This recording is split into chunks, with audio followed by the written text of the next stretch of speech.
This is a teaching video for a one-step blood pressure measurement. It combines maximum inflation determination with a blood pressure reading. Generally, we encourage novice healthcare providers to start with a two-step approach. As they become more proficient, they can advance to a one-step approach. Before we begin, it's important to provide an introduction and request permission to touch. Usually I say something like, "I'm going to be taking your blood pressure now. It requires some touching. Is that okay with you?" If the client consents, it's important to wash your hands and clean your stethoscope. As I clean my stethoscope, I'm going to be attentive to my client's position. They should have both feet placed firmly on the ground, with their back supported against their chair, and their arm at the level of their heart. Okay.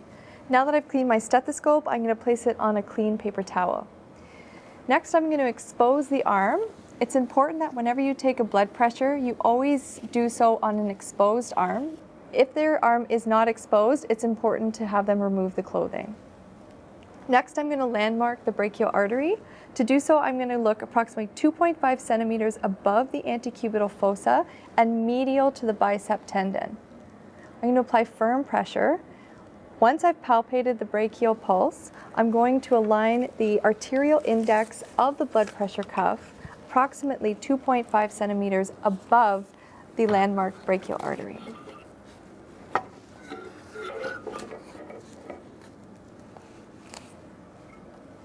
It's important that you apply the cuff firmly so that you can only place one finger between the cuff and the client's arm.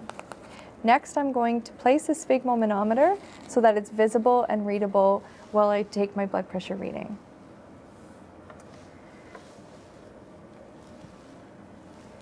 I'm going to palpate the radial pulse to determine a maximum inflation value as I inflate the cuff.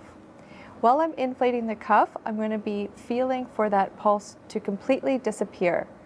Once it's obliterated, I'm going to continue inflating the cuff by approximately 30 millimeters of mercury.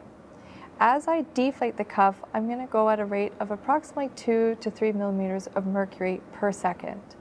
What I'm listening for is the first carotid cough sound, which is an indication of systolic pressure, and the last carotid cough sound, which is an indication of diastolic pressure. I'll be using the bell of my stethoscope in order to hear vascular sounds that are low-pitched. Now that I'm inflating, I can feel the pulse obliterate at 110 millimeters of mercury, so I'm going to increase inflation to 140. Now I'm going to use the bell of the stethoscope over top of the brachial artery that I've just landmarked.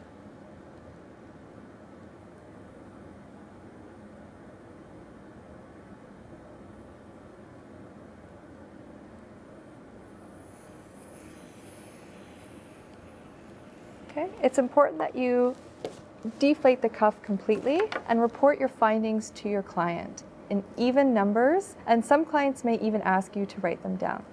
Your blood pressure was 112/84. Now that I've demonstrated a one-step blood pressure measurement, try it out for yourself.